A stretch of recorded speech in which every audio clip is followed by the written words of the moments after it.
Hi, so today we're going to discuss temperature and the zeroth law of thermodynamics, thermometers and temperature scales, thermal expansion of solids and liquids, macroscopic description of an ideal gas, and the kinetic theory of gases.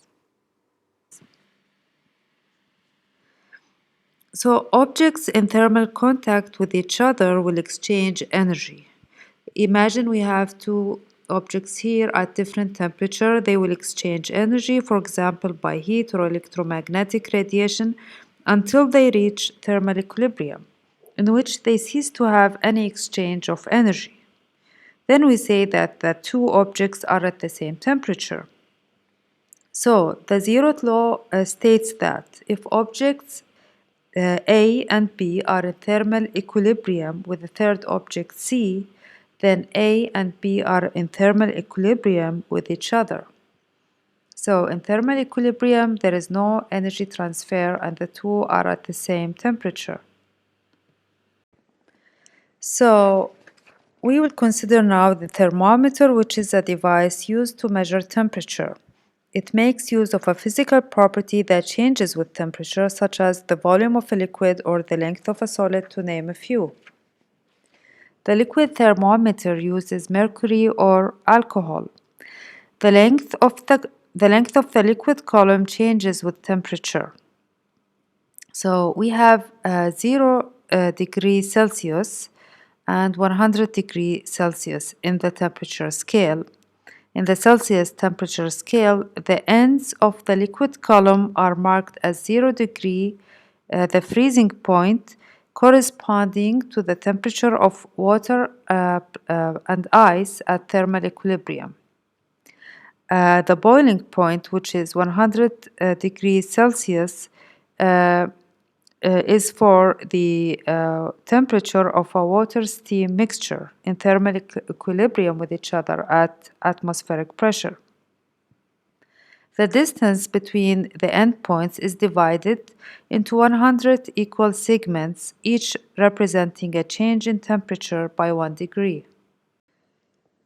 So now we will consider the gas thermometer, which offers a way to define temperature. One type is the constant volume gas thermometer, shown in the drawing. So it is calibrated using the ice and steam points of water. So it is first inserted in an ice bath and then into a water-steam mixture. The pressure of the gas is measured using the height difference h. The volume of the gas is kept constant by raising or lowering the mercury reservoir B. So the height of the mercury in column A is brought again to 0. The pressure and the temperature values are then plotted using the 2 points of the freezing point and the boiling point, and connecting these 2 points by a straight line based on experimental observations that the pressure of a gas varies linearly with temperature. The temperature of any substance is then found in the same manner by placing the gas in thermal contact with it and finding the pressure, then the corresponding temperature from the curve. Experiments show that readings are independent of the type of gas used in the case when the gas pressure is low and when the temperature is above that where the gas liquefies. This graph shows calibration curves for different starting pressure. And it shows that regardless of the type of gas, the pressure goes to 0 when the temperature is minus 273.15 degrees Celsius. This phenomena is explained with quantum mechanics, and we will not include it here. So this temperature defines the Kelvin scale. So the 0 Kelvin is set at minus 273.15 degrees Celsius. The temperature in Kelvin is known as the absolute temperature. So unlike the 0 Celsius, the 0 Kelvin is associated with all substances, not just water. So another scale is the Fahrenheit scale, is another scale to measure temperature according to this equation. So the ice point is at 32 Fahrenheit when Tc is equal to 0, and the steam point is at 212 Fahrenheit. So now we will discuss the thermal expansion of solids and liquids. The volume of most substances increases with temperature. This is known as thermal expansion, and it is the reason why railroad tracks and bridges include thermal expansion joints so that it compensates for the expansion in the summer. Thermal expansion is due to the change in the average separation between atoms and molecules. So the atoms can be imagined to be located at fixed equilibrium positions and connected by springs. The internal energy of the solid is associated with the kinetic and potential energies of the vibrations of the atoms around their equilibrium positions, like a simple harmonic oscillator. At an ordinary temperature, each atom vibrates around its equilibrium position with a certain amplitude. As the temperature increases, the amplitude of vibration increases. But as you can see, the potential energy of the atom, this potential energy of the atom, is not exactly as that of a simple harmonic oscillator. If you know that this is a simple harmonic oscillator, but this is the atom, and you can see there is it is slightly asymmetric. It is representing a spring that is easier stretched than compressed. This asymmetry is what leads to the increase of the average separation and expansion with temperature. Okay, so now if the expansion is small compared to the object's dimensions, the length increase is given by this equation. Delta L is equal to alpha L initial times delta T. So alpha is the average coefficient of linear expansion, and it has the units of degrees Celsius to the -1. So this linear expansion results in the change of the area and volume of the object, as shown in these two equations. So gamma here is equal to 2 alpha, and beta is equal to 3 alpha. So this is gamma is the average coefficient of area expansion, and beta is the average coefficient of volume expansion. So alpha is mostly positive, but it can be negative sometimes in a specific direction. For example, calcite expands in one direction and contracts in another. Also, the expansion coefficients of liquid are much larger than those of solids. Water exhibits the usual expansion with increasing temperature. However, for a small temperature range from 0 to 4 degrees Celsius, water contracts, as you can see, because this is the density of water with temperature. So from 0 to 4 degrees, water contracts, which means the density will increase. Then water expands, which means the density will decrease. So from 0 degrees to 4 degrees Celsius, water contracts. Water reaches its maximum density at 4 degrees Celsius. Okay. So this is why ice is less dense than water and can build, for example, on the surface of a lake, while the water below it, which is warmer at 4 degrees Celsius, uh, will be beneath the ice because it's more dense than the ice.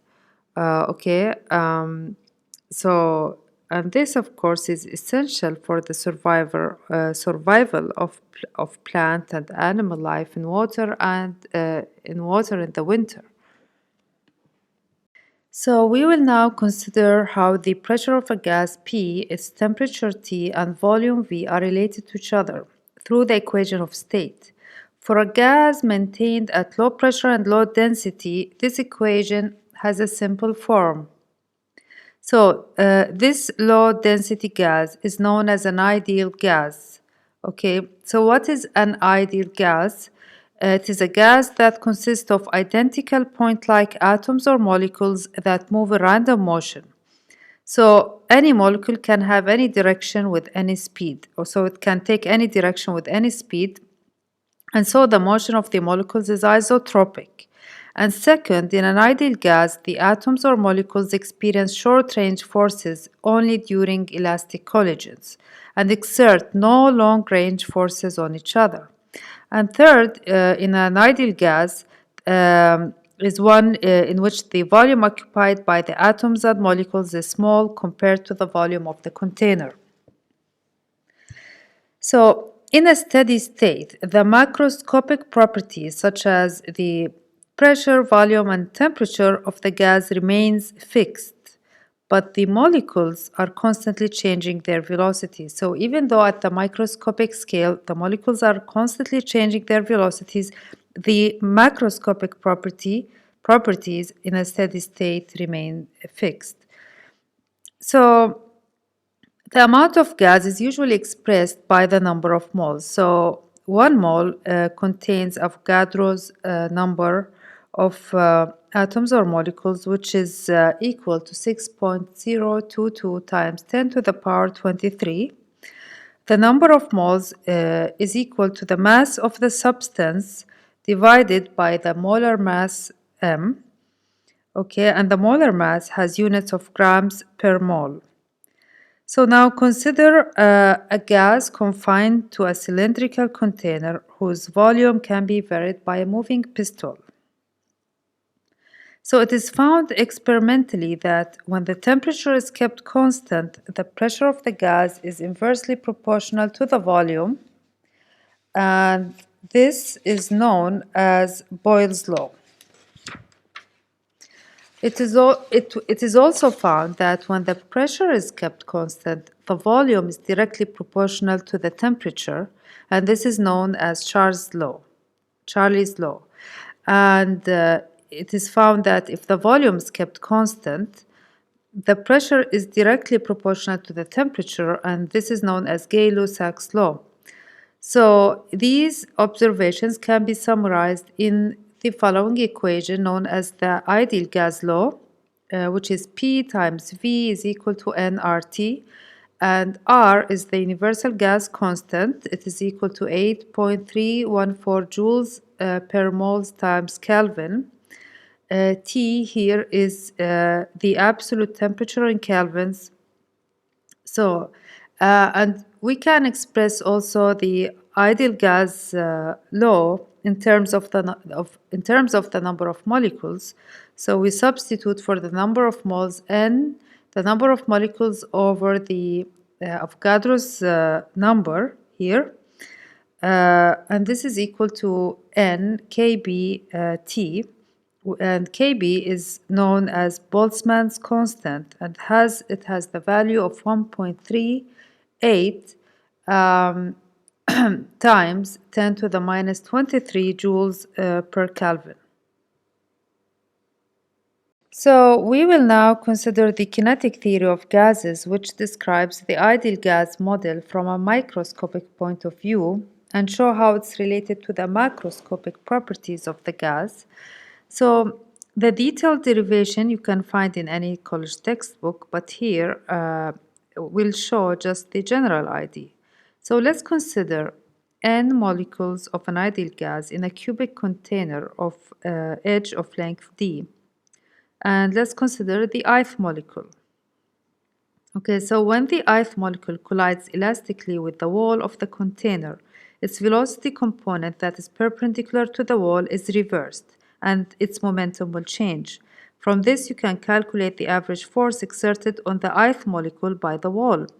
And from Newton's third law, it is equal and opposite to the average force exerted on the wall by the ith molecule.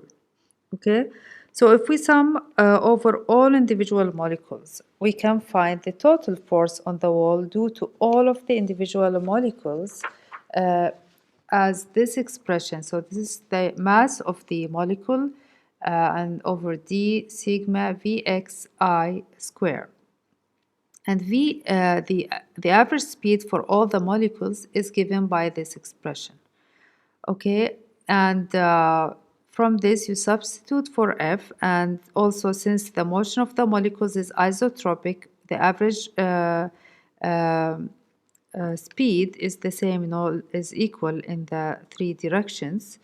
And this also the V squared average is equal, and therefore, the magnitude of the speed, the magnitude of total speed here, including all three directions, can be written as 3 Vx square average. And so we substitute for F and we find the pressure, and that's the pressure on the wall by all the molecules, and we find that the pressure is proportional to the number of molecules per unit volume, okay, and also it's proportional to the average kinetic energy of the molecules. So this is the pressure exerted on the wall of the container. And see, you can see how this is a microscopic property, how it's related to the macroscopic property, which is pressure. And it agrees with experience. For example, let's consider that you pump more air into a tire. So if we increase the number of molecules per unit volume, the pressure will increase. So we are pumping more molecules per unit volume, the pressure will increase. Also, if the temperature of the air inside the tire is increased, the translational kinetic energies of the molecules will increase, and the pressure also increase. So it agrees with experience, okay? So now that we have the expression for P, we can use the ideal gas law to find an expression for the T, the temperature of the gas, and this shows that the temperature of the gas is directly related to the average translational energy of the molecule. So the higher the temperature, the higher the average kinetic energy of the molecule. And so this average translational kinetic energy of the per molecule is equal to 3 over 2 kBt.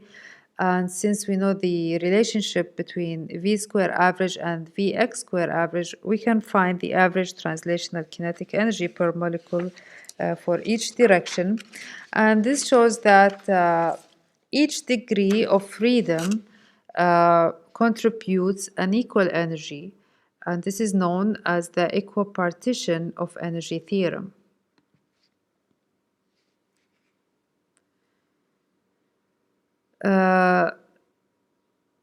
So the total translational kinetic energy of n molecules is equal to this. So we just multiply the average for one molecule times the number of molecules, okay?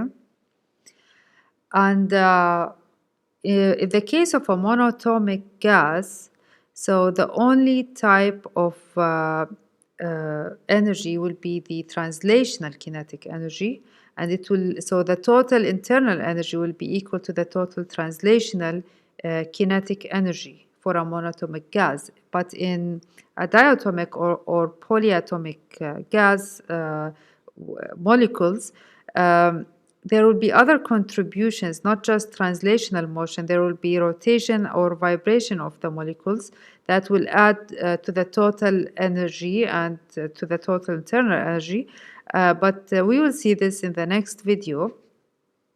So let's define the RMS. So the root mean square speed is equal to square root of 3RT over m, and m is the molar mass. So this shows that for a given temperature, lighter molecules are faster than heavier ones. And now for the statistical distribution of the molecular speed. So James Maxwell developed an equation that predicts this statistical distribution of the molecular speeds of a gas in thermal equilibrium. And it is described by this function NV, and it is known as the Maxwell-Boltzmann distribution function. So this function is plotted here for nitrogen molecules at a certain concentration, both at 300 Kelvin, at 900 Kelvin. And as you can see, as the temperature increases, the peak shifts to the right, and the width of the curve also increases. So I included 3 solved examples. Thank you for watching. Don't forget to subscribe, and see you in the next video.